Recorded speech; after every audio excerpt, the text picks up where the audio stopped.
ክብር ሁሉ ለአምላካችን ለእግዚአብሔር ይሁን። በዚህ ያላችሁ ወንድሞቼና እህቶቼ እግዚአብሔር ስለእናንተ አመሰግነዋለሁ።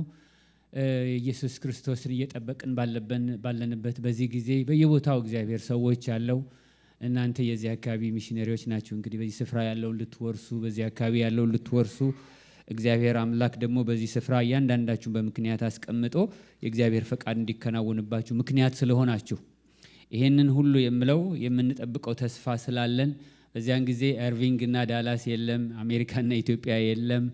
አንድ የሚናፈቀን አለ። እግዚአብሔር አምላክን ተሰብስበን ከነገድ ከቋንቋ አንድ ላይ ሆነን የምናመልክበት ቀን በቅርብ ይመጣል። ያንን እየናፈቅን የምንኖር ሰዎች ነን። እግዚአብሔር አምላክ ስለዛ የተመሰገነ ይሁን። በቃ ያን የናፍቆት መንፈስ ዛሬ እንዲለቅብን የመጣሁት እግዚአብሔር ይልቀቅብን። ቀና ብለን ብናየው እግዚአብሔር ለአንድ አፍታ አይናችንን ቢከፍት ከምድር ላይ እንላቀቃለን ወገኖቼ። ያንን ቀን እናፍቃለን።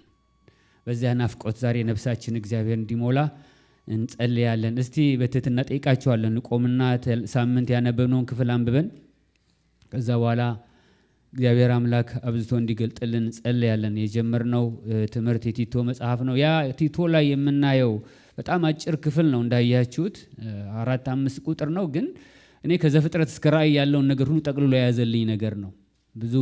ብዙ ነገር በውስጡ አያወራም። ምክንያቱም እግዚአብሔር ከዛ ጀምሮ ያለውን ነገር ሁሉ ወደሚጠቀልልበት እየመጣን ስለሆነ ያለ ነው። ቲቶ ምዕራፍ 2 ከቁጥር 11 ጀምሮ እስከ 14 ያለውን እናነባለን። ከዛ በኋላ ደግሞ ዮሐንስ ወንጌል ምዕራፍ 14 ላይ ሄደን እናነባለን። በጌታ በኢየሱስ ክርስቶስ ስም አነበዋለሁ። ሰዎችን ሁሉ የሚያድን የእግዚአብሔር ጸጋ ተገልጧልና ይህም ጸጋ ኃጢአተኝነትንና ዓለማዊ ምኞትን ክደን የተባረከውን ተስፋችንን እርሱም የታላቁን የአምላካችንንና የመድኃኒታችንን የኢየሱስ ክርስቶስን ክብር መገለጥ እየጠበቅን ራሳችንን በመግዛትና በጽድቅ እግዚአብሔርን በመምሰል በአሁኑ ዘመን እንድንኖር ያስተምረናል። መድኃኒታችንም ከአመፅ ሁሉ እንዲቤዠን መልካሙን ለማድረግ የሚቀናውን ገንዘቡ የሆነውን ሕዝብ ለራሱ እንዲያነጻ ስለ እኛ ነፍሱን ሰጥቷል። ክብር ለእግዚአብሔር ይሁን። እስቲ ዮሐንስ ወንጌል ምዕራፍ 14 ላይ ደግሞ እንሄዳለን። ጌታ ሲሄድ ሲለየን ምን ብሎ ይሆን ሄደው? የነገረን ነገር ምን ነበር? ይሆን እሱስ ይመጣ ይሆን ወይ? እግዚአብሔር ይመስገን። ክርስትና በጣም ልዩ እምነት ነው ወገኖቼ። እኛ ጋር ያለው ተስፋ ሌላ ቦታ ላይ የለም። ዮሐንስ ወንጌል ምዕራፍ 14 ቁጥር 1 ጀምሮ ደግሞ እናነባዋለን። ልባችሁ አይታወክ፣ በእግዚአብሔር እመኑ፣ በእኔም ደግሞ እመኑ። በአባቴ ቤት ብዙ መኖሪያ አለ። እንዲህስ ባይሆን አልኋችሁ ነበር። ስፍራ አዘጋጅላችሁ ዘንድ እሄዳለሁና ሄጄም ስፍራ ባዘጋጅላችሁ እኔ ባለሁበት እናንተ ደግሞ እንድትሆኑ ሁለተኛ እመጣለሁ፣ ወደ እኔም እወስዳችኋለሁ። ሁለተኛ እመጣለሁ፣ ወደ እኔም እወስዳችኋለሁ። ቀመጣለን። አንድ ጊዜ እንደዚህ ሆነ ይላሉ። እኔ ሰውየውን አላየሁትም፣ ግን አንድ ቦታ ሄድን 2014 ላይ እና እዛ የቆምንበት ቦታ ላይ ሰውየው እንዲህ አለኝ። ይሄ ቦታ አለ ፖሊካርፕ የሚባለው ሰው የተቃጠለበት ቦታ ነው አለኝ። ፖሊካርፕ የሐዋርያው ዮሐንስ ደቀ መዝሙር እንደሆነ ይነገርለታል። እና የመቃጠሉን ሂደት ነው ሰውየው የሚያስረዳኝ። በዛን ዘመን ታሪኩን ቀደም ብዬ ሰምቼዋለሁ። በዛን ዘመን ኢየሱስ ክርስቶስን ያመኑ ሰዎች ሁለት ምርጫ እንዳላቸው ያለፈው ሳምንት ነግሬያቸዋለሁ። ወይ በዛን ጊዜ የነበረውን ንጉስን ማንገስና ሌላ ነገር መርሳት፣ ወይ ደግሞ እነሱ የሚያውቁትንና ያነገሱትን ንጉስ ኢየሱስን ማክበርና ይሄኛውን ንጉስን በምድራዊ ንጉስነቱ እንጂ እንደ አምላክ ሊመለክ እንደማይገባው መቁጠር ነው። ስለዚህ በሮም ዘመን የነበረው ዋናው ነገር ሊያስጥሏቸው የሚፈልገው አንድ ነገር ቢኖር ምንድነው? ያንን ንጉስ ማውረድ ነው።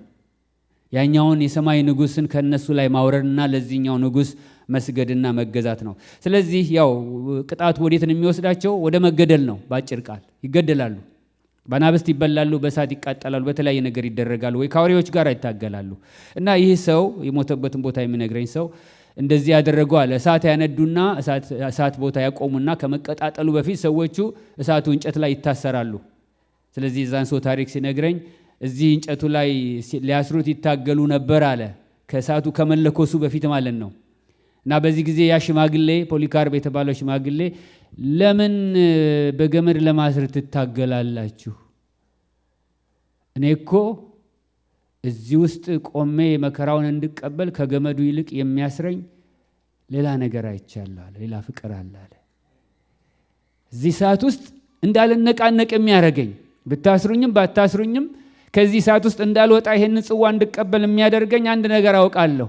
ብዙ ዓመት ተከተልኩት ኢየሱስን፣ አንድም ቀን አልካደኝም። 87 ዓመቱ ነው አሉ መሰለኝ በዚያን ጊዜ። ይሄንን ዓመት ሁሉ ስከተለው አንድም ቀን አልካደኝም እና አሁን ምን ሆነ ብዬ እኔ ክደዋለሁ? እንደዚህ እያለ ሞተ ብሎ ታሪኩን ያሰው ነገረኝ። ጌታ ይመስገን። ምንድነው ያዩት ነው ግን ጥያቄው። እነዚህ እነኛ አሁን የምንላቸው እነ ፖሊካርፕ የሚሆነው ሌሎች በመጽሐፍ በቤተ ክርስቲያን ታሪክ ውስጥ የምናያቸው ሰዎች ምንድነው ያዩት? እንዴት ነው የገባቸው? አያስደንቃችሁም እንዴ ወገኖቼ? እንዴት ነው የበራላቸው?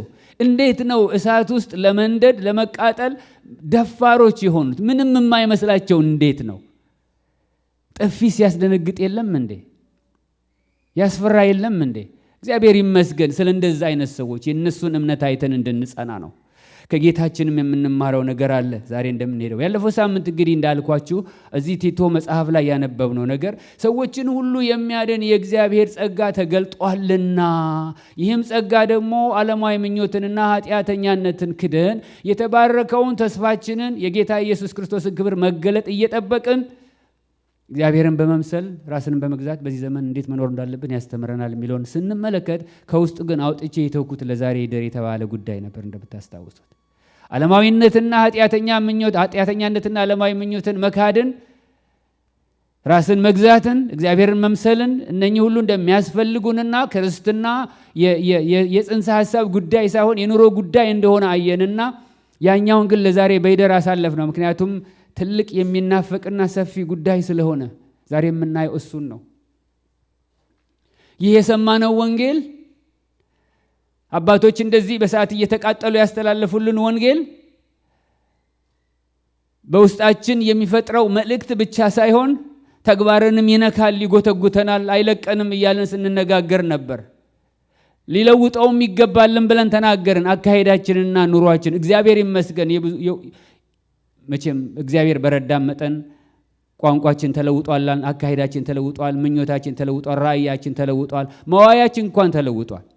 ድሮ እኮ በዚህ ሰዓት እዚህ ጋር አልነበርንም። አንዳንዶቻችን ሌላ ቦታ ነበር የምንሆነው። እግዚአብሔር ይመስገን ግን ያንን የለወጠልን ጌታ ለዘላለም ስሙ የተባረከ ይሁን። ታዲያ ለዚህ ለሰማነው ኑሮ የሚመጥን ለዚህ ለሰማነው እውነት ለዚህ ለሰማነው ሕይወትንና አካሄድን ለሚለውጥ ሕይወት የሚመጥን ኑሮ እንድንኖር መጽሐፍ ቅዱስ ዲማንድ ያደርገናልና ያ ሲከብደን ደግሞ እንዴት እናድርግ ብለን ነበር ያልነው። በቃ እንግዲህ ምህረትን እንድንቀበል በሚያስፈልገንም ጊዜ የሚረዳንን ጸጋ እንድናገኝ ወደ ጸጋው ዙፋን እንሩጥ፣ እንቅረብ። የምንታገለው ነገር አለ፣ የከበደን ነገር አለ። እግዚአብሔርን እንለምን። እግዚአብሔር ጸጋን ይሰጣል። ምን እንዲያደርግ? ይሄ ጸጋ በተለቀቀና በሰራው ስራ መጠን ለዚህ ለተጠራንበት ጥሪ የሚመጥን ኑሮ መኖር እንድንችል ያስችለናል። ቢደክመን ወደዛ ሄደን እንጩህ፣ ግን በዛ ላይ አናመቻመችም ብለን አልንና የዛሬው ግን በቃ ይሄንን የተባረከውን የጌታችንን የኢየሱስ ክርስቶስን በክብር መገለጥ እየጠበቅን እንደሚጠብቅ ሰው እንኖራለን።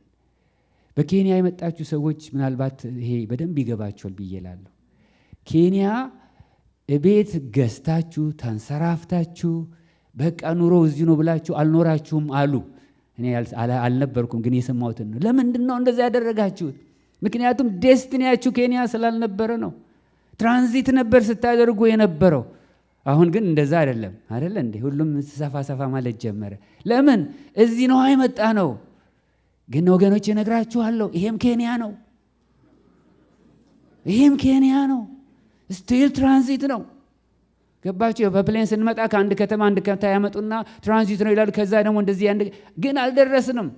አንድ ጊዜ እንደዚህ ሆናለሁ። አንድ ሚሽነሪ እዚህ ሀገር የነበረ ሚሽነሪ ነው አሉ። ወደኛ ወደዛ ጎስቋላ ሀገሮች ሄደና ብዙ ሲያገለግል ሲጎሳቆል ቆይተው መጣ። ብዙ መከራ ውስጥ ነው ያለፈው። እሱ በመጣ ቀን ይባላል አንድ ዲፕሎማት ደግሞ በአውሮፕላን ተጭኖ ይመጣ ነበር። እንዳጋጣሚ ሆኖ ሁለቱም አንድ አውሮፕላን ላይ የተሳፈሩት። ሁለቱም ሲደርሱ ይሄ ዲፕሎማቱ ሲወርድ ምንጣፍ ተነጠፈ አሉ። ሰዎች በግራና በቀኝ ሆነው ተቀበሉት፣ እያጨበጨቡ አስገቡት አሉ። እዛን ጊዜ ሚሽነሪ ገረመውና እኔ ሰው እዛ ሄዶ መንግስትን ወክሎ ሲሰራ ቆይቶ ነው የመጣው። እኔ ደግሞ ስለ አንተ መንግስት ብዙ መከራ ስቀበል ቆይቼ አንድ ሰው እንኳን ሊቀበለኝ ልጣ ብለው አለው እግዚአብሔርና ጠየቀው አሉ። እግዚአብሔርም እንዲያሉ ልጄ ሆይ እሱ ቤቱ ገባ፣ አንተ ግን አልገባህም፣ ገና አልገባህም። ስለዚህ ነው ሰው ያልተላከልህ።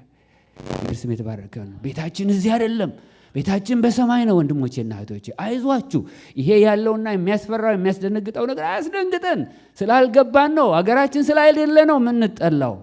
ኋላ የምንመለከተው ክፍል አለ። ስለ ስሜ የተጠላችሁ ትሆናላችሁ፣ መከራ ይደርስባችኋል፣ አሁን እንደነ ፖሊካርፕ ትቃጠላላችሁ ብሎ ሊለን ይችላል። ለምን? ከዚህ ሀገራችን ስላይደለ ነው።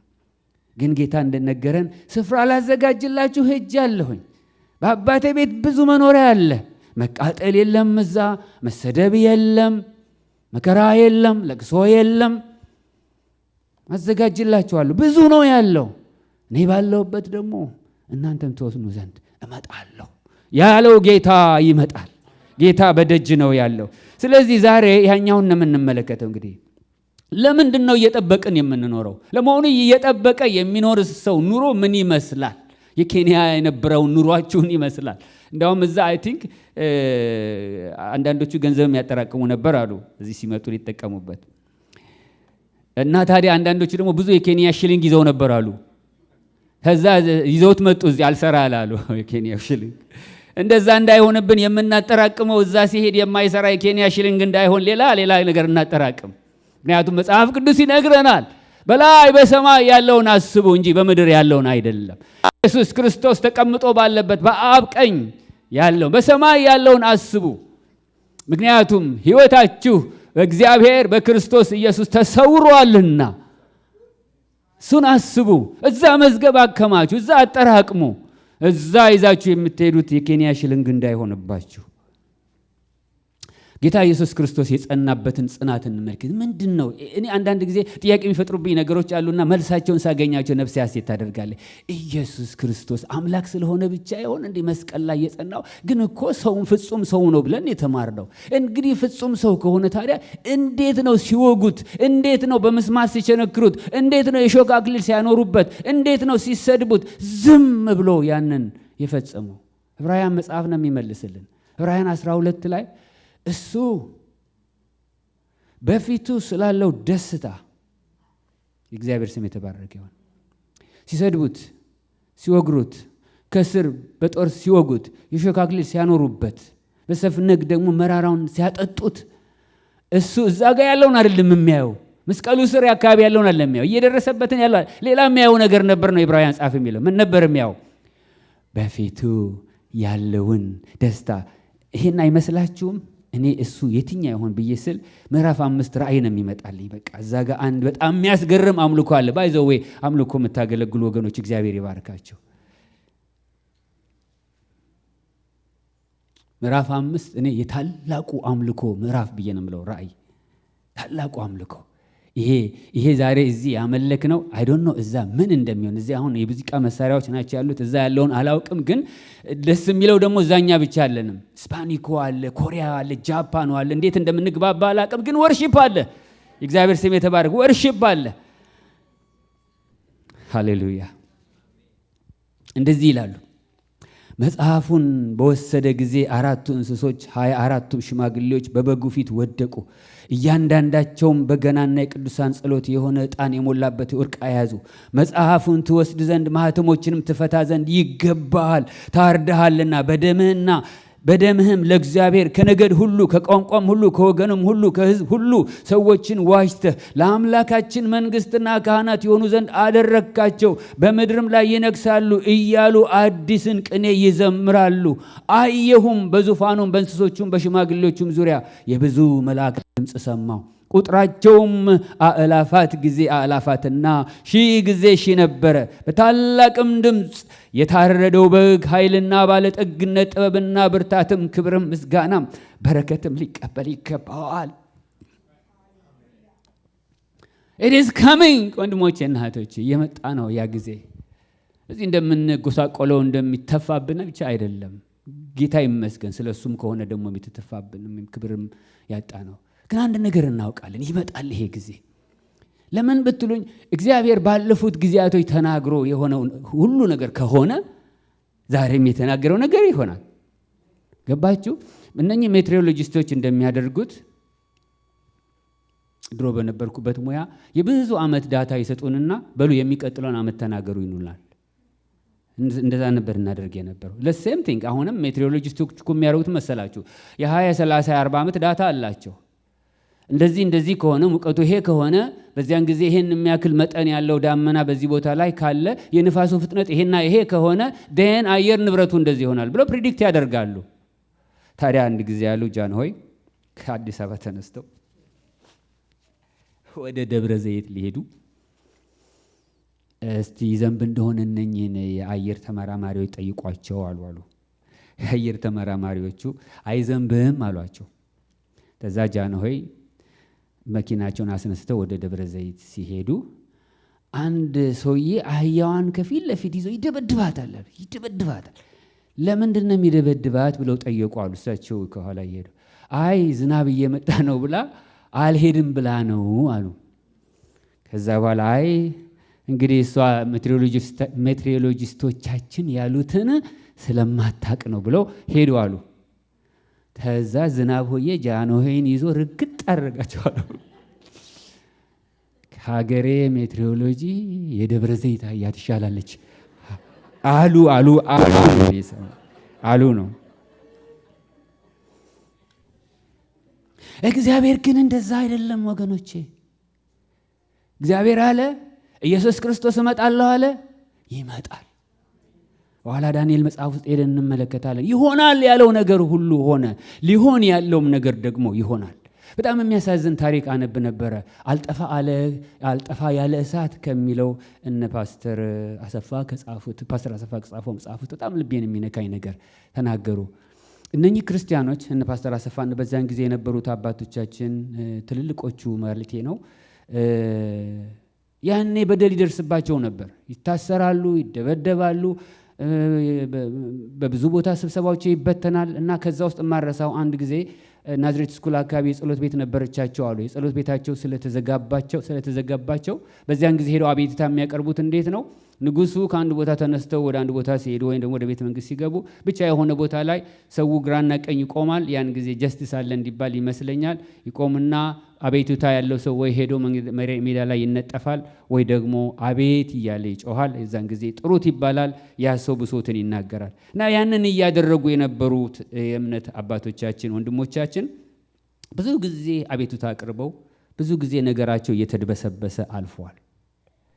የገባቸውና የሚያውቁት ነገር አለ ይባላል። ንጉሱ ግን በዙሪያቸው ከነበሩት መኳንንቶች የተነሳ ብያኔ አይበይኑላቸው እና ያ ትምህርት ቤት ያ ጸሎት ቤት ተዘግቶ በጣም ሮሮ ላይ ሆነው ሄደው እንደዚህ ሆነው በአንድ ሰው ትእዛዝ ጸሎት ቤቱ ተዘጋብን። ንጉሥ ሆይ እርሶ በእርሶ ስም የተተረጎመውን ይሄንን መጽሐፍ ነው እኛ የምናነበው። ይሄንን እያነበብን ደግሞ ለእርሶና ለምድራችን ነው የምንጸልየው። ሌላ ነገር የምናደርገው ነገር የለም አቤት ብለው ሲሉ አሉ። ያው እንደ ወትሯቸው ነገራቸውን ያስተላልፉታል ለሰዎች። ግን እዛ ታሪክ ላይ የሚያሳዝነው ነገር ምንድነው? እነኚህ ክርስቲያኖቹ አቤቱታ ለንጉሱ ሲያቀርቡ መሰረት የሌለውና እውነትነት የሌለው ነገር ግን ባለስልጣኖቹ ይናገሩ ነበር። አንዳንዶቹ ይነሱና እነኚህ ውሸታሞች በጨለማ እንዲና እንዲ ያደርጋሉ ይላሉ። ንጉሱም አንዳንድ ጊዜ ይገስጿቸዋል አሉ።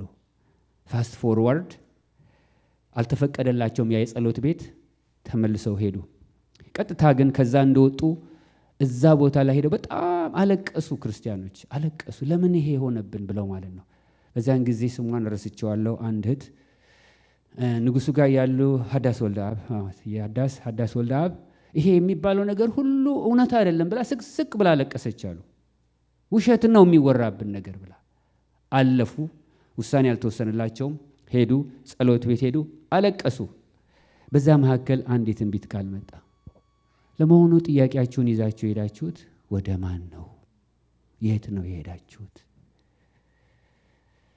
ዛሬ ፊታችሁን ያዞረባችሁ ይሄው ሰው ንጉሱን ማለት ነው። ንጉሱ አላለችም ቨርባሌ፣ እንደ ውሻ ይሞታል። የሚያስደነግጥ ቃል ነው። ንጉስ እንደዚህ ይባላል እንደ የሚያስብል አይነት ነገር ነው። አም ሶሪ የሆነውን ነገር ተመልከቱ። ግን በምድራችን እንደዛ ደግሞ እንዲዘጋባቸው ያደረጉ ወይም ደግሞ የሐሰት ነገር እንዲናገሩ ካደረጉ ሰዎች በስም ተጠቅሰዋል እዛ መጽሐፍ ላይ። እኔ የመጽሐፉን ነው መጠቅስላችሁ፣ ማንንም ህይወት ልነካ አይደለም። በስም ከተጠቀሱ ሰዎች ውስጥ ደግሞ በመጀመሪያ ከተገደሉት ባለስልጣኖች ውስጥ ያ እነኚህ በጨለማ እንዲያደርጋሉ ብሎ የናዝሬት ትምህርት ቤት አካባቢ ነው የነበረውን የጸሎት ቤት ይዘጋ ብሎ ትእዛዝ ሰጥቶ የነበረው ሰው። ለምንድን ነው ይሄን ያልኳችሁ መሰለኝ? እግዚአብሔር ንጉስም አይፈራም፣ ያለውን ነገር ያደርጋል። እግዚአብሔር ብርቱ አምላክ ነው፣ ጨካኝም አምላክ ነው። ስለዚህ ያለንን እየጠበቅን ነው የምንኖረው። ለምን እየጠበቅን እንኖር? ቅድም እንዳልኳችሁ ጌታ ኢየሱስ ክርስቶስ ራሱ ወደዛ ስለሆነ የሚያው ባይዘዌ ዛሬ እዚህ ጋር ሆነን እዛ ጋር የምናየው ነገር ነው ኑሯችንን ድራይቭ የሚያደርገው። እዩት በህይወታችሁ እስቲ። አንዳንዶቻችሁ ይሄንን አድርጌ ይሄን አድርጌ ይሄን ተምሬ እዚህ ጋር ደርሼ እንዲህ ብላችሁ ጠዋት ማታ እንዲህ ላባችሁን ጠብ ታደርጋላችሁ። ለምን? የምታዩት ነገር አላችሁ። በተለይ ትምህርት ቤት ያላችሁ ሰዎች ቀላል አይደለም። የራሱ አፕስ ኤንድ ዳውንስ ይኖረው አይደለም እንዴ? ደም ያስተፋል እኮ። ግን አንድ ኤክስፔክት የሚደረግ ነገር አለ። እዛ ጋር ደርሼ እንትኗን ወስጄ ይባላል። እንቅልፍ የለም። ኤፍ መላስም ሊመጣ ይችላል። አንዳንድ ጊዜ አሳይመንት መዘግየት ሊመጣ ይችላል። የመሳሰለው ነው። ግን የሚታይ ነገር ባለበት ጊዜ መሮጥ ይቻላል። ሰውን ብዙ ጊዜ የሚያየው ነገር ከሌለ ነው ወገኖቼ መኖር መራራ የሚሆነው። እነኚህ ራሳቸውን የሚያጠፉ ሰዎች ጽፈው ከሆነ የሄዱት ከጽፈታቸው ውስጥ የማይጠፋ ይሄ ነገር ነው፣ ነገን ለማየት አለመቻላቸው። እግዚአብሔር ከዛ ይጠብቀን፣ ትውልዳችንንም ከዛ ይጠብቅ። በቃ ሆፕለስ በሚሆኑበት ጊዜ አንፎርቹኔትሊ ሆፕለስ በሚሆኑበት ጊዜ ሰዎች ለመኖር ያላቸው ፍላጎት ሁሉ እየጠፋ ይሄዳል። እንግዲህ የክርስትና ሕይወት ወደ ዘላለም ቤት እየገሰገስን ያለንበት የዕለት ተዕለት ኑሯችን ነው። ይሄንን መጠበቅ ያስፈለገበት ምክንያት ግን ለምንድን ነው ያንን ቀን መጠበቅ ያለብን? ከዛ በኋላ ደግሞ እንዴት እንጠብቀው? እንደዛስ እንግዳ እንነጋገራለን። ማን ነው ለምን እየጠበቅን ነው? መጀመሪያ ይህ በእግዚአብሔር ዘንድ የእግዚአብሔር አጀንዳው ነው። እግዚአብሔር ራሱ የምንጠብቀው ነገር ከፊታችን አስቀምጧል። ቅድም እንዳልኳችሁ ቲቶ ምዕራፍ 2 ከቁጥር 11 እስከ 14 ድረስ ያለውን ስመለከት እግዚአብሔር ራሱ ከዘላለም እስከ ዘላለም ድረስ ይዘረጋውና ወደፊትም ሊሆን ያለውን ነገር ሁሉ ጠቅልሎ የያዘበት ሐሳብ መስላ ነው የምትታየኝ። ልክ እንደነ እስጢፋኖስ ሊናገሩ እኮ ሲጀምሩ በአንድ ጊዜ ከዘፍጥረት ጀምሮ ያለውን ነገር ሁሉ ተረተሩላቸው፣ አልገባቸውም እንጂ እነሱ። ያም ክፍል እንደዚሁ ይመስለኛል። እግዚአብሔር ሁሉን ነገር መልካም አድርጎ ፈጥሮ በመልካም እንደጨረሰ ዘፍጥረት 1 ያስረዳናል። በተለይ መጨረሻ ላይ ስንሄድ ይህ ደግሞ በእግዚአብሔር ፊት እጅግ መልካም ነበር አለ። ያ ነው የእግዚአብሔር ኢንቴንሽን። ዘፍጥረት 1ን አልፋችሁ ግን 2 እና 3 ስትገቡ ደግሞ ሌላ ታሪክ ተፈጠረ። ስለዚህ መጽሐፍ ቅዱስ ምን ይነግረናል? ሌላ ጊዜ ነግሬያችኋለሁ ብዬ ተስፋ አደርጋለሁ። 4 ነገሮች ናቸው እኔ ከመጽሐፍ ቅዱስ ውስጥ የምረዳቸው 4 ዋና ዋና ነገሮች። በመጀመሪያ ደረጃ እግዚአብሔር የፈጠረውን ፍጥረትና የእግዚአብሔርን ፈጣሪነት ነው የምናየው። እግዚአብሔር ፈጣሪ ነው በቃ መጀመሪያው የሚነግረኝ ነገር። ሲፈጥረው ደግሞ ምን አድርጎ ፈጠረው? ውብ አድርጎ ፈጠረው። ጌታ የተመሰገነ ይሁን። ዘፍጥረት 1 ምዕራፍ 1 ውስጥ አለቀ ይሄ። 2-3 ላይ ሂዱ። ተበላሸ፣ ኃጢአት ወደ ምድር ገባ። እግዚአብሔር መልካም አድርጎ የፈጠረውን በሰውና በእግዚአብሔር መካከል የነበረው ውብ የነበረው ሃርመኒ ተበላሸ። በምን ምክንያት? አዳምና ሔዋን ሳቱ። ኃጢአት ወደ ዓለም በአንድ ሰው በኩል ገባ። ሰው ወደቀ። ፍጥረትን ነገረን መጽሐፍ ቅዱስ። ቀጥሎ ደግሞ ውድቀትን ነው የሚነግረን። ሶስተኛውስ ነገር የሚነግረን መጽሐፍ ቅዱስ እግዚአብሔር ደግሞ የወደቀውን ሰው እንደገና ለማንሳት የሄደበትን ሬስቶሬሽን ነው የምንመለከተው። ትድግና። ፍጥረትን ነገረን፣ ውድቀትን ነገረን፣ ትድግና። የትድግናው ዘመን ግን ረጅም ነው። ከሴቲቱ ተወልዶ የሚሆነው ነገር ይሆናል። እሱ ራስን ይቀጠቅጣል፣ አንተም ሰኮናውን ትነጥፋለህ አለ።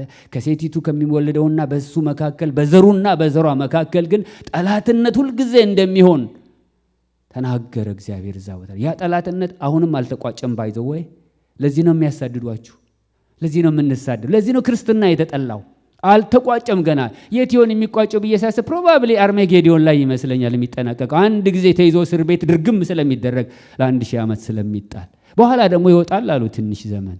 ግን ለሁል ጊዜ ደግሞ የሚጣልበት ቀን ይመጣል። ራእይ 21 ላይ እንደምንመለከተው ይሄንን ከነገረን በኋላ ይሄ ረጅሙ ዘመን ደግሞ ሰዎችን የሚፈልግበት የሚታደግበት እዛ ውስጥ ነው። እግዚአብሔር ስም የተባረከ ይሁን። እኛም እኮ ዕጣ ደርሶን የመጣ ነው። እግዚአብሔር ሰው እየሰበሰበ ባለበት ጊዜ የራሱ የሆኑ ቅድም ያየናቸው ከነገድና ከቋንቋ የተሰበሰቡት በዚህ አጀንዳ ውስጥ የተገኙ ሰዎች ናቸው። ደስ ይበል ወንድሜ፣ አንተ እዛ ውስጥ አለ፣ አንቺ እዛ ውስጥ አለሽ። እዛ ውስጥ ያለነው ውስጥ ያሉትን እያስገባ ከቀደመው ዘመን ጀምሮ ያሉትን አሁን እየሰበሰበ ዛሬ ለመጀመሪያ ጊዜ ምናልባት ኢየሱስ ክርስቶስና ይህን ዜና ደግሞ በዚህም በሩቅም ለሚሰሙ ለነሱም መግባት ይሆንላቸው ዘንድ በዚህ ውስጥ መታሰብ ይሆንላቸው ዘንድ ከነገድና ከቋንቋ የተሰበሰቡ ውስጥ ገብተው እነሱም በዛን ቀን ይዘምሩ ዘንድ ዋይ ዋይ ከሚሉት ዘንድ እንዳይሆኑ ይህን ስራ እየሰራን ያለው እየታደገ እየሰበሰበ ደስ ይበላችሁ። ኮንደምን የሚያደርግ መሴጅ አለ የምነግራችሁ። ልባችሁን ሊፍት የሚያደርግ ነገር ነው የምነግራችሁ። ደስ ይበላችሁ። እዛ ውስጥ ተመዘገባችሁ ገባችሁ። ግን ትድግና ብቻ ብሎ አልቀርም። አራተኛና የመጨረሻ ቻፕተር አለ። ፍጻሜ፣ ኮንሱሜሽን፣ ያበቃል። አዲስ ሰማይና አዲስ ምድር ይመጣል። አዲሲቱ ኢየሩሳሌም ለባሏ እንደተሸለመ ሙሽራ ሆና ከሰማይ የምትወርድበት ወራት ይመጣል።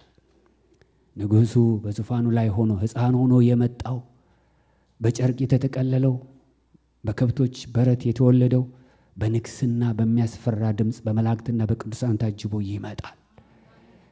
ሰዎች ፊታቸው አቁመው ችሎት ላይ ተቀምጠው የፈረዱበት ጌታ ችሎት ላይ ተቀምጦ የሚፈርድበት ቀን ይመጣል። ስለሱ መከራን የተቀበሉ የተሰደዱ ያለቀሱ ሽልማታቸውን የሚቀበሉበት ቀን ይመጣል። ለአንዳንዶች የወርቅ አክሊል በራሳቸው ላይ ይቀመጥላቸዋል። የእግዚአብሔር ስም የተባረከ ይመጣል። ያ ጊዜ ወገኖቼ ይመጣል። በሚመጣው ጊዜ አንዳንዱን ነገር እኔ ሳስበው ይሄ ፍጥረታዊ አእምሯችን የሚሸከመውና የሚገባውም አይመስለኝም። ግን እንዲሁ ጥቂት የገባንን ነገር ነው እኮ የምንለፈልፈው። እኛም ብዙ ያልገባን ነገር አለ። ያ ፍጻሜው ይመጣል። ያ ፍጻሜው መምጣቱና አራቱ የነገርኳችሁ ነገሮች ፍጥረቱ፣ የሰው ልጅ ውድቀቱ፣ የእግዚአብሔር ትድግናው እንዲሁም ፍጻሜው ይሄ የእግዚአብሔር አጀንዳ ስለሆነ እግዚአብሔር የፍጻሜ ፕላን አለው። ግልጽ ነው አይደለም? እግዚአብሔር የፍጻሜ ፕላን አለው። ነገር ሁሉ ይጠቀለላል። እንዲያው የሚያስቆሙት ሰዎች አይኖሩ ይሆን? በፍጹም የሉም፣ አያስቆሙትም። ትንሽ ዳንኤል መጽሐፍ ላይ እንሂድና አንዳንድ ነገሮችን እንመልከት። ይሄ ኤፌሶን ላይ ያለፈው ሳምንት ያነበብኩላችሁ እግዚአብሔር ደግሞ ይሄንን ሚስጥርም አካፈለን ይላል። እኔ ይገርመኛል። የእግዚአብሔር ቸርነት እኮ ሚስጥር ለኛ አካፈለን። መጽሐፍ ቅዱስ የሚነግረን ያንን ነገር ነው። ዳንኤል መጽሐፍ ላይ ምዕራፍ 8 ላይ ሄደን አንዳንድ ነገሮችን እንመልከት።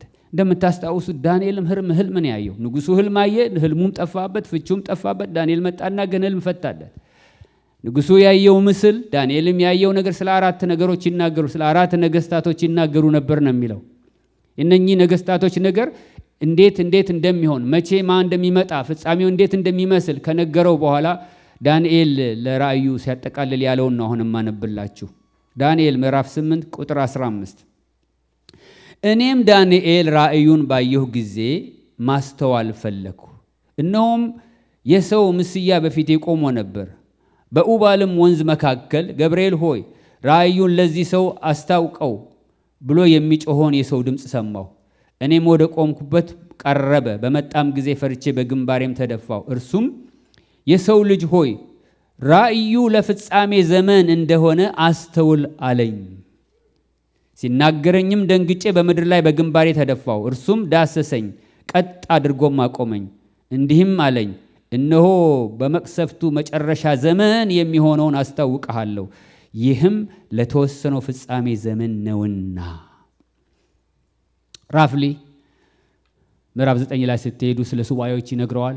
7 ሱባኤዎች ይለዋል። 7 ጊዜ 7 ማለት ነው። ምናልባት እሱና ያ ጴጥሮስን 7 ጊዜ 7 ነው እንጂ ያለውን ነገር አይ ቲንክ ማጥናት ያለብን ይመስለኛል። ምን ይሆን የሚያገናኛቸው? ወደዛ ሄደም እዚሁ ሰፈር 69 ሱባኤዎች ተፈጽመዋል እና አንድ የሚቀር ሱባኤ አለ ብለን እናምናለን። እነኛ 69 ሱባኤዎች ውስጥ የሆኑ ቅድም እንደተናገረው እነኛ 4 ነገስታቶች ይመጣሉ። 4ቱ ነገስታቶች በቅደም ተከተል እንዴት እንደሚያልፉ ነው። የመጀመሪያው ነገስታቶች መጡ። የባቢሎን መንግስት ነበር። የባቢሎን መንግስት ተሻረ። ዘመኑ አለፈ። ያ ወርቁ ምስል ላይ ወርቁ የነበረው ማለት ነው፣ እሱ አለፈ። ከዚያ በኋላ የፋርስና የሜዶን መንግስት መጣ፣ አለፈ። ከዛ በኋላ ደግሞ የግሪክ መንግስት መጣ። እሱም እዚሁ መጽሐፍ ላይ ስላለ ከጊዜ አኳያ ያላወራላችሁም። በጉ ፍየሉ እያለ የሚናገረው እሱን ነው። እዛ በኋላ ደግሞ ያ የግሪክ መንግስት ደግሞ 4 ቦታ ተከፋፈለ። ከ4ቱ መንግስት ደግሞ አንደኛው ቀንዳም ሆኖ ብርቱ ሆኖ ወጣ፣ የሮም መንግስት ነው። በዚያ ዘመን መጣ ጌታ ኢየሱስ ክርስቶስ። እነኛ ያልፋሉ ያላቸው አለፉ ወይ ነው ጥያቄው። የት ሄዱ? ኤግዛክትሊ እንደተናገረው እያለፈ መጣ። ቅድም ወደ ሜትሮሎጂ ጉዳዩ ልውሰዳችሁ። እንግዲህ ትላንትና ይሄ ነገር ከሆነ ነገ ይዘንባል ብለው ሰዎች እንደሚሉ ማለት ነው። እግዚአብሔር የተናገረው በእነኛ አንድም ጠብ ሳይል ከሆነ ነገ ይሆናል ብሎ የነገረን የማይሆንበት ምን ምክንያት አለ? ይሆናል። ንጉሱ ይመጣል እንደተናገረው ይሆናል። እና ለፍጻሜው ዘመን የተረፈች አንድ ሱባኤ አለች።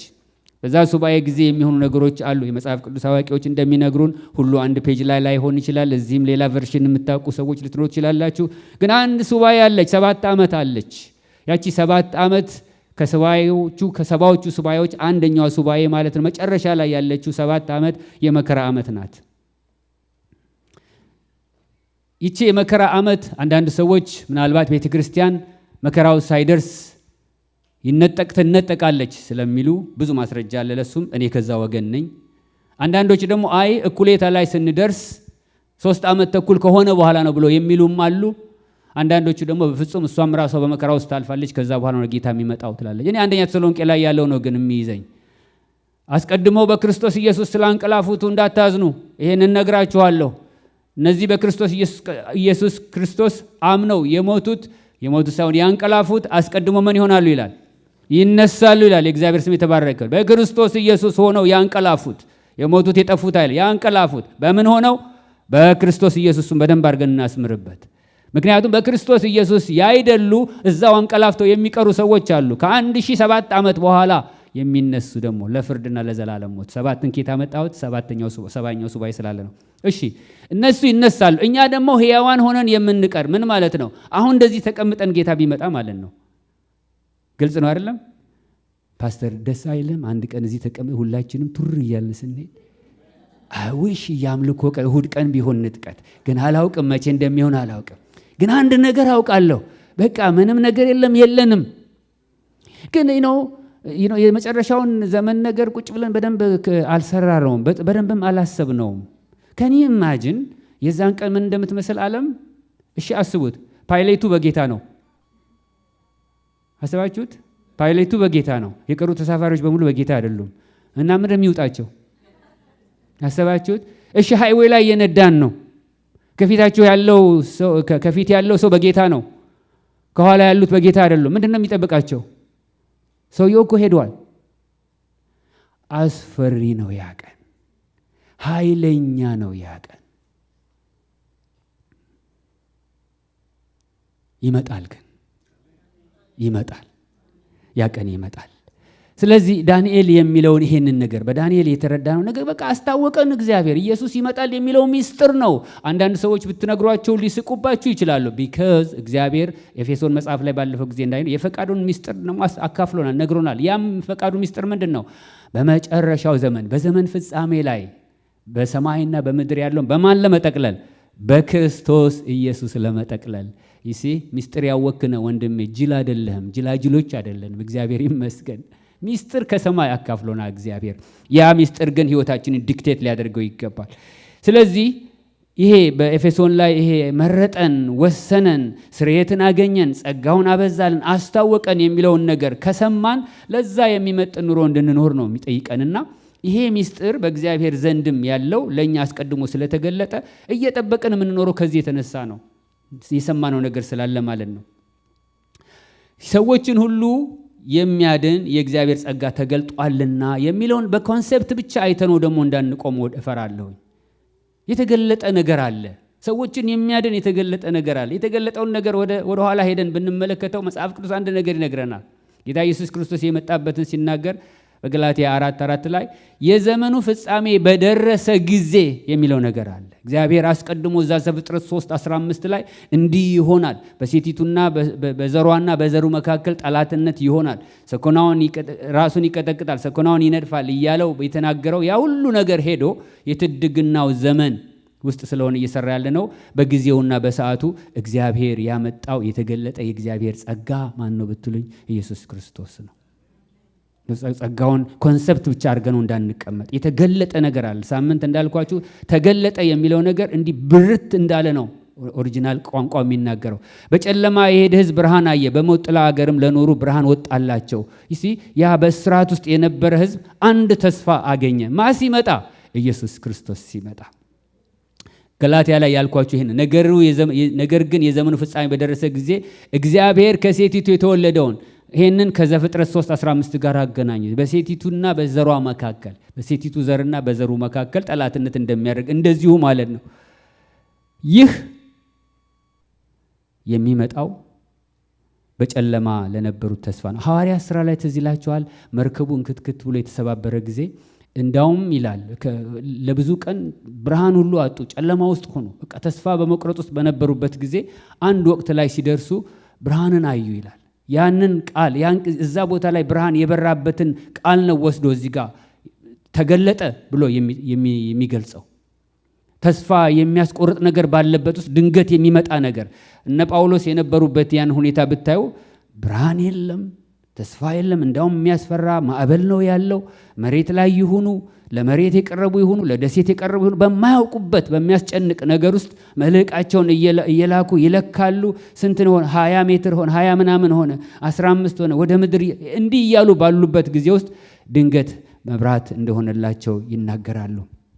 እንግዲህ ይሄ የተገለጠው ጸጋ የእግዚአብሔርን የረጅም ጊዜ ሐሳብ የያዘ ነው ብዬ ለዚህ ነው ቲቶ ምዕራፍ 2 ቁጥር ያነበብነው ይጠቅልልናል ብዬ ያልኩት። እንደምታስታውሱት እግዚአብሔር እንደ ሐሳቡ ለጠሩ እግዚአብሔርን ለሚወዱት ነገር ሁሉ ለበጎ ይደረግላቸዋል የሚል ቃል አንብበን ነበር አይደለም? ያንን ግን ቃል ብዙ ጊዜ እንዴት ነው የምንተረጉመው መሰላችሁ? በቃ የሆነ ነገር ፈልጋችሁ ስታጡ በቃ እንግዲህ እግዚአብሔርን ለሚወዱት እንዳሰሩ ነገር ሁሉ ለበጎ ይደረጋል ብለን እዛች ጋር ነው የምንቆመው። አንድ ጊዜ ኢትዮጵያ እንደዚህ ሆነ። ቦንኬ የመጣ ጊዜ የመጀመሪያው ጊዜ ይመስለኛል ጃን ሜዳ ፕሮግራም ተዘጋጀ። ስንቶቻችሁ እዛ እንደነበራችሁ አላስታውስም። አብዛኞቻችሁ ግን አላችሁ ብዬ ገምታለሁ። ጃን ሜዳ ፕሮግራም ተደረገ። ጃን ሜዳ የተዘጋጁት ዝግጅት ተዘጋጅቶ ሁላችንም በእግራችን ሳይቀር ወደ ጃን ሜዳ ስንሄድ ተከለከለ። አይደረግም ስብሰባው ተባለ እና አስታውሳለሁ መድረክ ላይ ወጥቶ ማስታወቂያ የተናገረው ወንድም እግዚአብሔርን ለሚወዱት እንደ ሐሳቡ ለጠሩ ነገር ሁሉ ለበጎ እንዲደረግ እናውቃለን፣ ወደ ቤት ሂዱ አለ። እኔ ያን ጊዜ ወደ ጌታ መምጣቴ ነው ገና። በቃ እግዚአብሔር ለሚወዱት ማለት አይሆንም ሲል እግዚአብሔር እሺ በቃ ሂዱ ወደ ቤት ብሎ ይላል ነው። በቃ እዛ ጋር ነው የቆምኩት። ወይም ደግሞ ይሄን መመለሳችንን ለበጎ ያደርገዋል። ግፋ ቢል ሰው እንዳይፈነከት አድርጓል። እዚህ ጋር ነው ግን መጽሐፍ ቅዱስ ግን ያንን ለበጎ ይደረጋል የሚለውን ነገር ቀጥሎ ካለው ነገር ጋር ያያይዘዋል። ለዛ ይሄኛው ትርጉም አሁን ያነበብኩላችሁ ሳይሆን አዲሱ መደበኛ ትርጉም ከመምጣቱ በፊት አዲሱ ትርጉም የሚባል አንድ መጽሐፍ አለ። እሱ ላይ ምንድን ነው የሚለው? ምክንያቱም ይላል እግዚአብሔርን ለሚወዱት እንደ ሐሳቡ ለጠሩ ነገር ሁሉ ለበጎ እንዲደረግ እናውቃለን። ምክንያቱም ልጁ በወንድሞቹ መካከል በኩር ይሆን ዘንድ አስቀድሞ የመረጣቸው የልጁን መልክ እንዲመስሉ ወስኗልና። ለዚህ ነው ለበጎ የሚያደርገው። እንዴ እሱና ጃን ሜዳ ምን አገናኘው? ይገናኛል። ሁሉን ነገር ሰብስቦ ልጁን እንድንመስል ይሰራበታል። የምታልፊበት መከራ ሊኖር ይችላል። ምን እያደረገ እንዳለ ታውቂያለሽ? እግዚአብሔር ውስጥ እዛ ውስጥ አንቺ ክርስቶስን እንድትመስል እየሰራብሽ ነው። እንደ መከራ አትቁጠሩት ወገኖቼ። ይህንን እኮ ነው ጴጥሮስ እንደ ደስታ ቁጠሩት ይላል። አንዳንድ ጊዜ ሩድ የሆነ ይመስለናል። ምን እያደረገ እንዳለ ታውቃለህ? በሰልፍህ ውስጥ እግዚአብሔር ልጁን እንድትመስል እየሰራበት ነው። ምክንያቱስ ምን ያደርግልሃል? አንተ ሁሉን ነገር አትርፈን ልጁን ባትመስል ምን ያደርግልሻል? ሁሉን ነገር መልሶልሽ እግዚአብሔር የጠየቅሽውን ሁሉ መልሶ ግን ልጁን የማትመስል ዥንጉርጉር ልጅ ቢያወጣ ምን ይጠቅምሻል? እግዚአብሔር ሁሉን ሰብስቦ ለበጎ ያደርገዋል። ልጁን እንድንመስልበት ያደርገዋል። እንግዲህ ልጁን እንዲመስሉ የፈለጋቸውንና የወሰነላቸውን ሰዎች ያደረጋቸውን ነገር ተመልከቱ። እነዚህን የወሰነላቸውን መጀመሪያ ምን አደረጋቸው ነው የሚለው? ጠራቸው። ተጠርቻለሁ በሉ እስቲ። ተጠርተናል። የእግዚአብሔር ስም የተባረከ ይሁን። ጠላት ይስማ። ተጠርተናል፣ መተናል። ጌታ ይባረክ። ደርሶናል ጥሪው። ክብር ለኢየሱስ ይሁን። እነዚህን የጠራቸው ግን ሲመጡ ደህና አልነበሩም። ኤፌሶን ምዕራፍ 2 ላይ እንደሚናገር በበደላቸውና በኃጢአታቸው ምን ነበሩ? ሙታን ነበሩ። ሬሳዎች ነው እንደ እግዚአብሔር የጠራው? አዎ ሙታን ነበር የጠራው።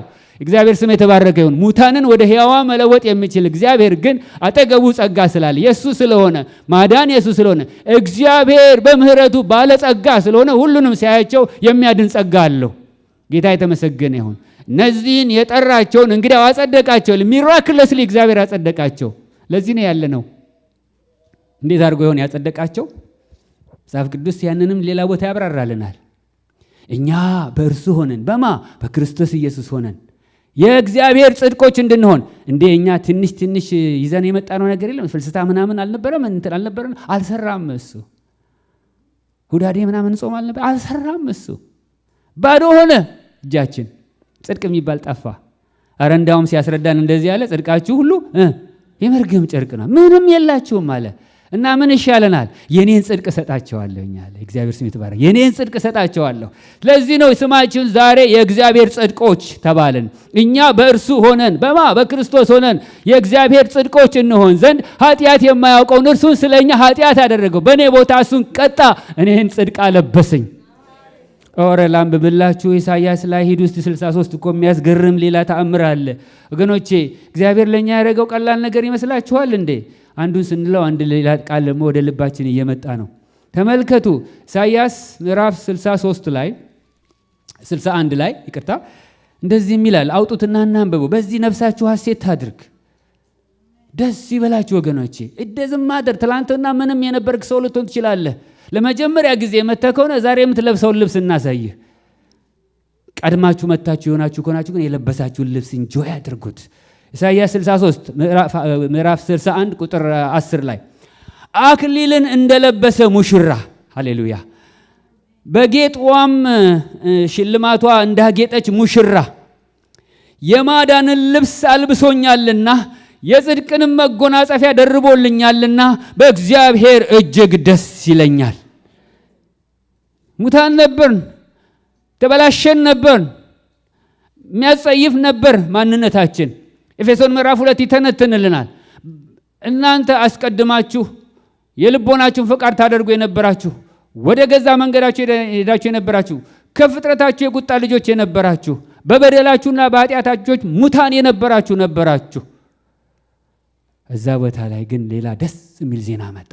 ነገር ግን እግዚአብሔር በምህረቱ ባለጸጋ ስለሆነ ከወደደን ከታላቅ ፍቅሩ የተነሳ በበደላችንና በኃጢአታችን ሙታን ሆነን ሳለን የጽድቅን አክሊል እንደዚህ አድርጎ አለበሰን፣ ሸማ አለበሰን። አሁን ለዚህ ነው የምናምረው። ይሄ እንዳይመስላችሁ የሚያሳምረን እግዚአብሔር ያለበሰን የጽድቅ ሸማ አለ። ክብር ለሱ ይሁን። በዚህ በእግዚአብሔር ደስ ይለኛል ነው ብሎ የሚለው። ይሄ እግዚአብሔር ሐሳቡ ከሆነና እግዚአብሔር ደግሞ እንደዚህ እያደረገን ከሆነ ከእግዚአብሔር ጋር ብንስማማ ይሻል። ለዚህ ነው መጠበቅ ያለብን ወገኖቼ። ታዲያ እግዚአብሔር እንደዚህ አድርጎ ያጸደቃቸውን ቀጥሎ ያለው ነው መጠበቅን የሚያመጣ። ምን አደረገው? ቀጥሎ ያለውን እነዚህን ያጸደቃቸውን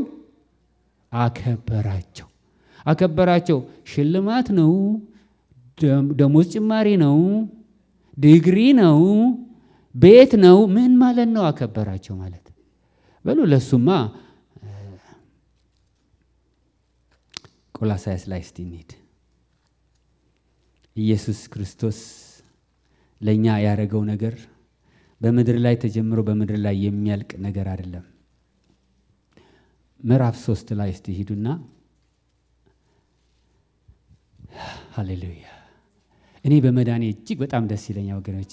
በጣም ድቅድቅ ከሆነ ጨለማ ስለሆነ የመጣሁት ይሄ ብርሃን ሁልጊዜ ፋሲኔት ያደርገኛል፣ ሁልጊዜ ያስደንቀኛል።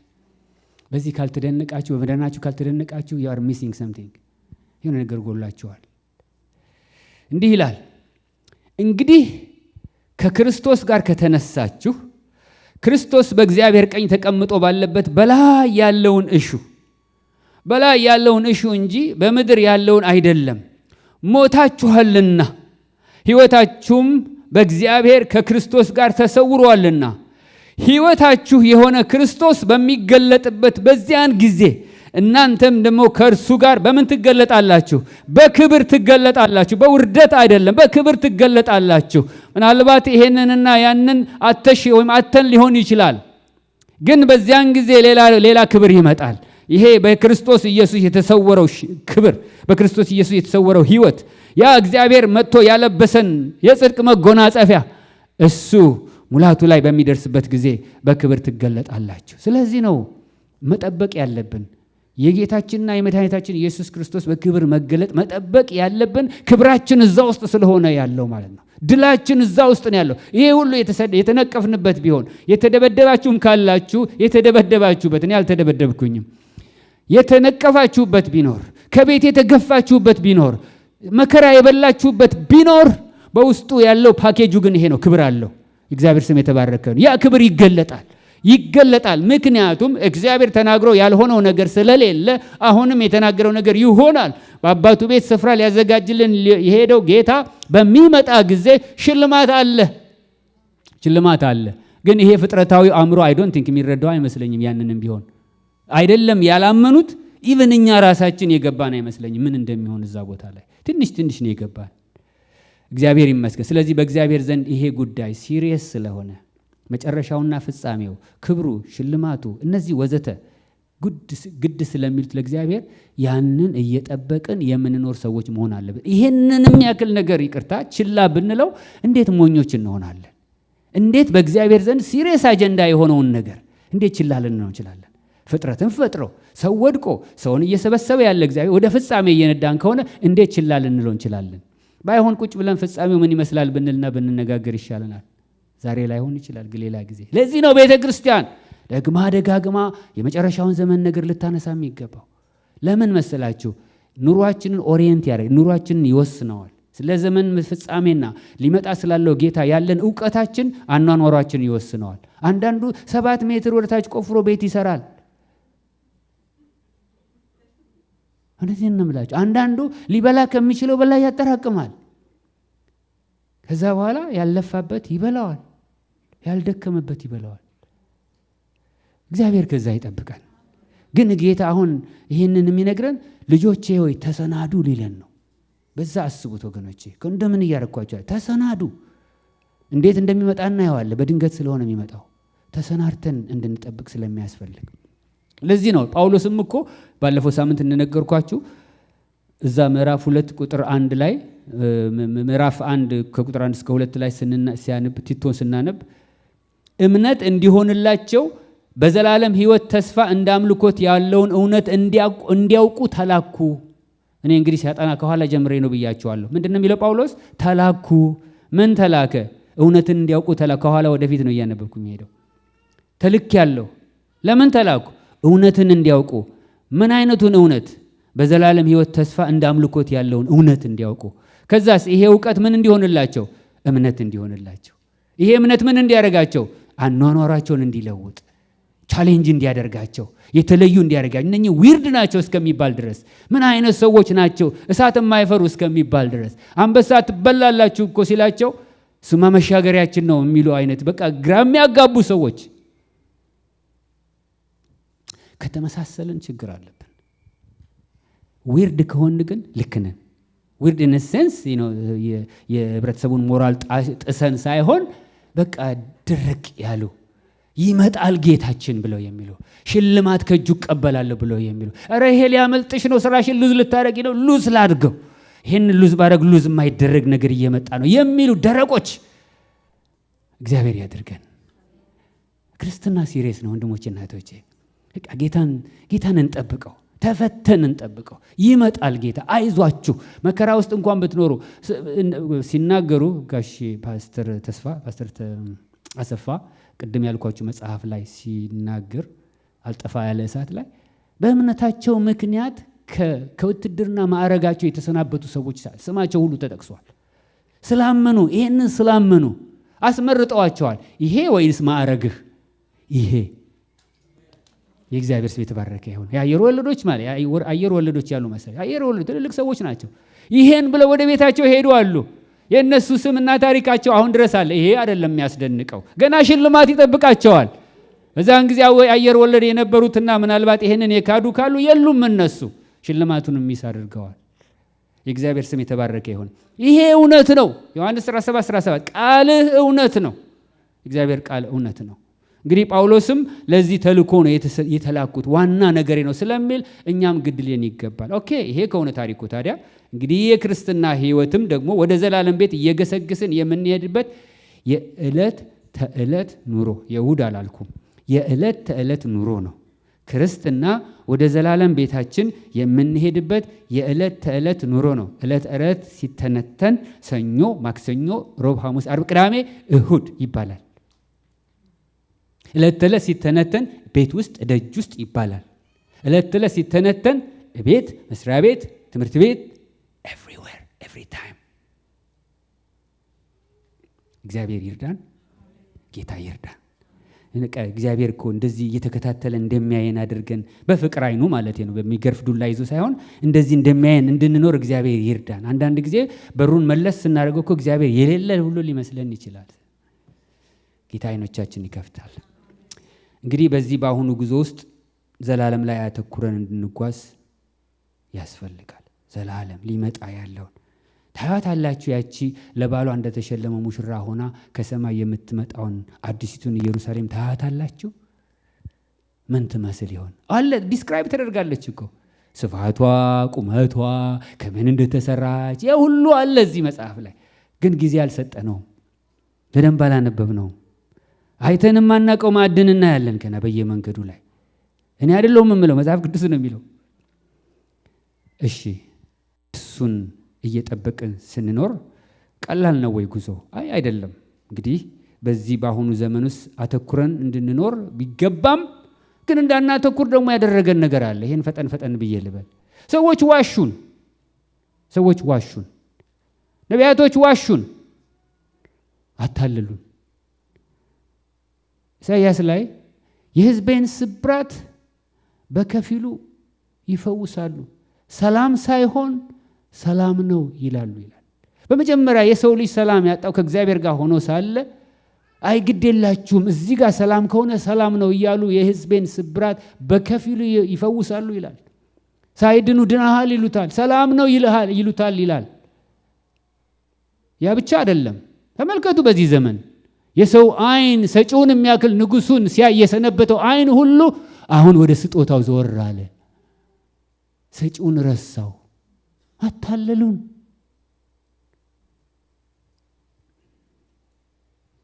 ከዘላለማዊው ነገር ላይ ዘወር አለን ወደ ጊዜያዊው ነገር።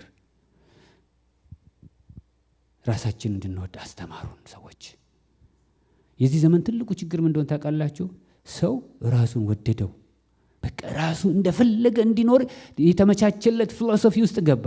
እንደፈለግኩን ደስ ካለ ሴት ነኝ በል። that's what it is ይሆነ ያለ። ደስ ካለሽ ወንድ ነኝ በይና ተነሽ በቃ። እሱንም ደግሞ አዳምጠሽ ተናገሪ።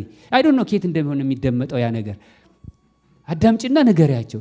አትፍሪ፣ ሰውን ደግሞ አትፍሩ፣ ውጡና ተናገሩ። በቃ ቦልድ ነው።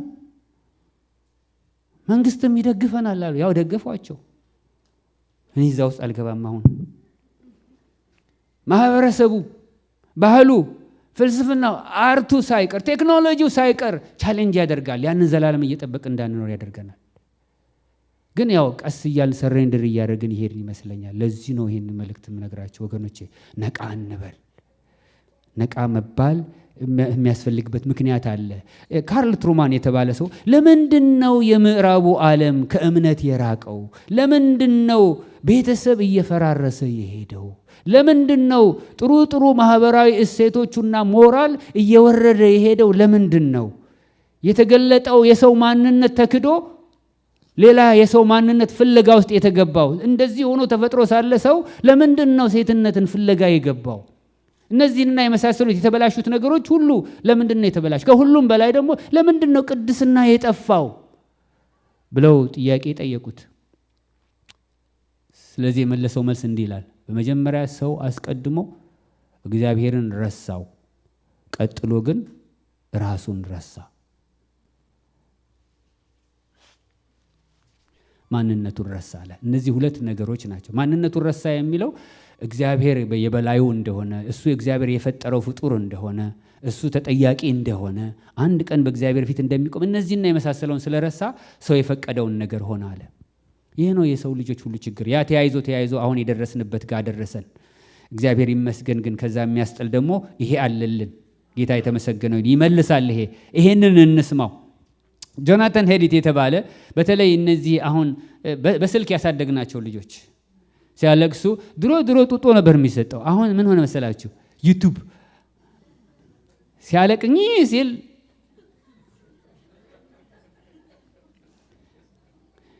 የዛሬ 20-30 ዓመት ልጆች ሲያለቅሱ ግራማዎች ነበሩ። እናቶቻችን መጥተው እማዬ ልጁን እስቲ ይባል ነበር። አሁን ካለቀሰስ ቲቪ ግራማም አያስፈልጉም። አሁን ቴክ ኬር የሚያደርገው መጣ። ጥያቄው ግን ምን እየሆነ ነው? ከስር ምን አይነት ትውልድ እየመጣ ነው ያለው? እነኝን በአራት ነገሮች ይጠቀልላቸዋል ጆናታን ሄዲት። የሴልፎን ልጆች ይላቸዋል። የሴልፎን ልጆች በመጀመሪያ ደረጃ ዴቨሎፕ የሚያደርጉት ሶሻል አይሶሌሽን፣ ከሰው መራቅ። ያው ካውንስሊንግ ላይ አንዳንድ ጊዜ ያገለግላል። ስልኮች የሚደርሱኝ ምንድነው የሚሉት አንዳንዶቹ መሰላችሁ? ልጄ ክፍሉን ዘግቶ አያናግረንም፣ ልጄ አትበላም፣ አትጠጣም፣ አታናግረንም። የመጀመሪያው እሱ ነው የሚለው። ቀጥሎስ ስሊፕ ዲፕሪቬሽን፣ እንቅልፍ፣ መኝታ የለም። ወላጆቻቸው የሚቆጧቸው ከሆነ አንሶላ ውስጥ ገብተው ብርድ ልብስ ውስጥ ገብተው ጠዋት ሲነሱ አይኖቻቸው በርበሬ ነው የሚመስሉት፣ አይተኙም። ተመልከቱ፣ ትውልድ እያፈራ ነው እየሄደ ያለው ልላችሁ ፈልጌ ነው። ላስደነግጣችሁ እኮ አይደለም። ትውልድ ግን ሼፕ እየተደረገ ነው የሚሄደው። ይሄ አእምሯችን እንዴት ትሬንድ እየሆነ ለዛ እየተስተካከለ ይሄዳል። ግን ወዴት እንደሚሄድ ልንገራችሁ ቀጥሎ። ከዛስ በኋላ አቴንሽን ዴፕሪቬሽን፣ አቴንሽን በቃ አቴንሽን የላቸውም፣ ይቅበዘበዛሉ። አንድ ነገር ለትንሽ ጊዜ ነው አቴንሽን የሚሰጡትና የሚያደርጉት፣ ረፍት የለም። ሶስተኛው እሱ ነው። አራተኛው ግን ቀጥሎ ወደ አዲክሽን ነው የሚወስዳቸው ነው የሚለው። ድሮ አዲክሽን እኛ የምናውቀው በሲጋራና በመሳሰለው ነገር ነበር፣ ግን አይ ከዛ ያለፈ ሆኗል አሁን። ኤኒዌይ ትውልድን ሼፕ የሚያደርግ ነገር ባለበት በዚህ ውስጥ ነው ዘላለምን እያሰብነው እንኑር ብዬ የምላችሁ። ቀላል አይደለም የሚሆነው። ለዚህ ነው ያለፈው ሳምንት እንዳየነው ወደ ጸጋው ዙፋን ልንሄድ ይገባናል ብለን ያልነው። ታዲያ የአምላካችንና የመድኃኒታችን ኢየሱስ ክርስቶስን ክብር መገለጥ እየጠበቅን እንዴት እንኖር? 5 ነገሮች ሜንሽን ላድርግ፣ ጠቀስ ላድርጋቸው። አንደኛ ስለ ዳግም ምጣቱና ስለ መጨረሻው ዘመን እንወቅ። ጀስት ሰርች እናድርግ፣ እናጥና፣ እንማር፣ እንነጋገር። መጽሐፍ ቅዱስ ላይ ንገረን ይሄ መቼ ነው የሚሆነው ብሎ ጌታ ኢየሱስ ክርስቶስን በማቴዎስ ወንጌል ምዕራፍ 3:24 ላይ ሲጠይቁት እንመለከታለን። መቼ ይሆናል? የመምጣትህና የዓለም መጨረሻ ምልክቱስ ምንድን ነው አሉት። እሱን ቀን ማንም እንደማያውቅ ጌታ ነገራቸው። ነገር ግን ክርስቲያኖች ምስጢር የተካፈሉ ስለሆኑ ምልክቶች ተሰጥቷቸው እነኚህ በሆኑ ጊዜ ፍጻሜው እንደደረሰ ወቁ ያላቸው ነገሮች አሉ። እነኛን እንመልከታቸው። ስለ ጦርነት ያወራል። ስለ ህዝብ ላይ መነሳት ይናገራል። ስለ ቸነፈር ያወራል። ስለ ረሃብ ያወራል። ስለ መሬት መንቀጥቀጥ ያወራል። ጥያቄ ልጠይቃችሁ፣ ጦርነት ሰምታችሁ ታውቃላችሁ እንዴ? እሺ፣ የመሬት መንቀጥቀጥ ሰምታችሁ ታውቃላችሁ? የለም አይደል? የለም። ህዝብ በህዝብ ላይ መነሳት ሰምታችሁ ታውቃላችሁ? ኧረ የለም። እንደዚህ አይነት ነገር ጦርነት፣ እነኚህ ሁሉ በሆኑ ጊዜ ቀኑ እየቀረበ እንደሆነ እወቁ። ወንድሞቼ እንዘጋጅ። ነገ ጠዋት ነው የሚሆነው ብዬ እኔ ላስደነግጣችሁ አይደለም፣ ምክንያቱም ለማንም አልተነገረም፣ ለእኔም አይነገረኝም። ግን ምልክቶቹ የሚያሳዩን ቀኖቹ እየቀረቡ ነው ያሉት። የሰው ጥበብ፣ የሰው ነገር እጅግ በጣም እየራቀ ስለሆነ ሄደው። እንዲሁም ደግሞ ማቴዎስ ወንጌል ምዕራፍ 25 ላይ የምታዩቸው ሰዎች አሉ። 10 ቆነጃጅቶች አሉ። 5ቶቹ ዘይታቸውን ሞልተዋል፣ 5ቶቹ ደግሞ ዘይታቸውን አልሞሉ። ነገር ግን ሙሽራው ሊመጣ ነው የተባለ ጊዜ ዘይታቸውን ሊሞሉ የወጡ ነበሩ። ስለሌላቸው 5ቶቹ ግን ሞልተው ተቀምጠዋል። እግዚአብሔር እናንተን ዘይታችሁን ሞልታችሁ የምትጠብቁ ያደርጋችሁ። የእግዚአብሔር ቃል በውስጣችሁ በሙላት ይሁንባችሁ። ለጸሎት የምትተጉ ሰዎች ሁኑ። የጌታ መምጣት የምትናፍቁ ሰዎች ሁኑ። የተዘጋጃችሁ ሰዎች ሁኑ። ክርስትና ሲሪየስ ቢዝነስ ወንድሞቼ እና እህቶቼ፣ ከሌላው ሃይማኖት የተለየ ነው። በተጠራንበት አገልግሎትና አደራ ላይ ትጉዎች እንሆን። አንደኛው የተሰጠው መክሊት አባስቶ ጠብቀው፣ እኔ ከጊዜ አኳያ ነው ሁሉንም አላነብላችሁ። አንደኛው ደግሞ መክሊቱን ቀብሮ ጠበቀው። መክሊታችሁን አትቅበሩ። እግዚአብሔር የሰጣችሁ ጸጋ አለ። እግዚአብሔር ያስቀመጠላችሁ መክሊት አለ። ስሩበት፣ አባዙለት። የወንጌል ነገር በእናንተ ሕይወት እንዳይዳፈን ተጠንቀቁ። ቀጥሉ፣ ተናገሩ። በቃልና በተግባር መስካሪዎች ሁኑ። ደግሜ እላለሁ፣ በቃላችሁና በተግባራችሁ መስካሪዎች ሁኑ። ሲመለከቷችሁ እቺ ሰው ይሄ ሰው እነኛን ሳይሆን አይቀር ይባልላችሁ። ይባል ብርሃናችሁ በሰው ሁሉ ፊት ይውጣ። ያን ጊዜ በሰማይ ያለውን አባታችሁን ያከብሩታል። በሪቨርስ ነው የሆነው እኮ ወገኖቼ። በሐዘንም ነው የምናገረው። አሁን ብርሃናችን አይደለም አንዳንድ ቦታ እየወጣ ያለው፣ ጨለማችን ነው እንዳውም እየወጣ ያለው። ከዛም የተነሳ ነቀፌታ መጥቷል። ምን ልዩነት አለው እስከሚባል ድረስ ተደርሷል። ሰው ግንስ ዝግጁ ነኝ ዝግጁ አይደለም የሚለውን ነገር በምን ያውቀዋል ብዬ ማታ ራሴን ስጠይቅ ነበር። አይ ኢንዲኬተሮች አሉ። ትዳር እንዴት ነው? ስራስ እንዴት ነው? ጸሎትስ እንዴት ነው? መልስ ለኔ አትመልሱ፣ ለራሳችሁ መልሱ። የቃሉ ጥናትስ እንዴት ነው? ህብረትስ እንዴት ነው? እራ አገልግሎት እንዴት ነው? ቅዱሳን ወንድሞቻችንና እህቶቻችን በተቸገሩ ጊዜ መርዳትስ እንዴት ነው? እኛ ጋር የወንጌል ስራን መደገፋችንና ይሄ እንዲሮጥ ማድረጋችን ጥረታችንስ እንዴት ነው? እኛና ገንዘብስ እንዴት ነን? እኔ ፈንድሬዝ እያደረኳለም ያለሁት ቻሌንጁን ግን ነው ለሁላችንም ለራሴም ጭምር ማመጣው የት ጋር ያለ ነው።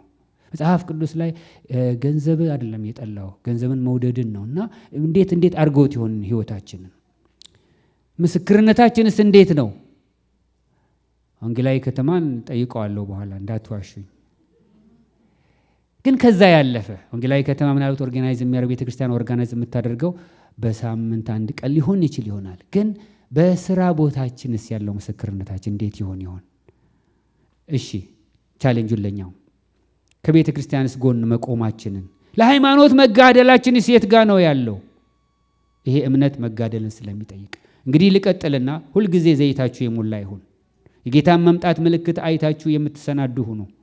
በተሰጣችሁ አደራ በአገልግሎታችሁ በመክሊታችሁ የተጋችሁ ሁኑ። በማድረጋችን ለመጽደቅ ሳይሆን ከእምነት የተነሳ የተራቡትና የተጠሙትን በመርዳት እንትጋ። የት ጋ ጌታ እንደሚመጣ አታውቁትም። ጌታን ጠየቁት። የት አግኝተን ያበላን የት አግኝተን የጠየቅን ሲሉት ለተቸገረውት ለተጠሙት ለአንዳቸው ለነሱ ያደረጋችሁት ለኔ እንዳደረጋችሁ ነው ስላለ በቃልና በተግባር በምስክርነት እንትጋ። በሰው ፊት የሚመሰክርልኝን በአባቴ ፊት መሰክርለታለሁ። ማጠቃለያችን ይሄ ይሆናል።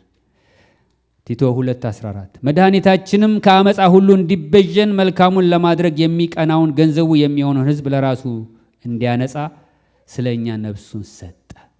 ኢየሱስ ክርስቶስ ነፍስ ስለሰጠበት ጉዳይ ነው እየተነጋገርን ያለነው ወገኖቼ። ጠባቂዎች ያድርገን። እንዴት እንኖር? እየጠበቅ እንዴት እንኖር? እነኚህን ነገሮች ራሳችንን ጠይቃቸው። ትዳሬ የት ጋ ነው? ህይወቴ የት ጋ ነው ያለው? ለቃሉ ያለኝ ጉጉት የት ጋ ነው? እኔ አሁን ስንቶቻችሁ ባይብል ስተዲ ውስጥ አላችሁ ብዬ አላስወጣችሁም። እጃችሁን ለራሳችሁ መልሱት። እኔም ለራሴ መልሳለሁ። እነዚህ ሁሉ ነገሮች እንደ መመዘኛ የሆኑንና ጌታን እንጠብቀው። ጌታ በደጅ ነው ያለው። ጌታ በቅርብ ነው ያለው። የተገለጠው ጸጋ ይሄንን እየጠበቅን እንድንኖር የሚያደርግ ነው። እግዚአብሔር አምላክ ይርዳን። በመጨረሻ ገንዘቡ የሆነውን ሕዝብ ሁሉ ሊያነጻ ነፍሱን ሰጥቷልና በሚገባ እንሩጥ። የተከፈለው ዋጋ እንዳያንስብን፣ ነፍስን የሚያክል ዋጋ ስለሆነ የተከፈለው ለራሳችንም ለወንድሞቻችንም ሕይወት እንዳያንስብን። ክርስትና is a serious business ወገኖች። የእግዚአብሔርን ቸርነትና ምሕረት በጣም እንዳናጉላላው እንዳናሳንሰው ፈራለሁኝ። እኔ ፈራለሁ ጌታ ሆይ እኔ ጋር ሲመጣ እንዳይቃለልብኝ የእግዚአብሔር ምሕረት የእግዚአብሔር ቸርነት እንዳይቃለልብኝ። ከጨለማ ወደ ብርሃን ያመጣን የእግዚአብሔር ጸጋ ያዳነን የእግዚአብሔር ጸጋ እንዳያንስብን እላለሁ። ይህንን እምላችሁ ንቁ ወንድሞቼ፣ ትጉ፣ ጌታን እንጠብቀው ለማለት ነው። ተነስተን እንቆምና እንጸልያለን።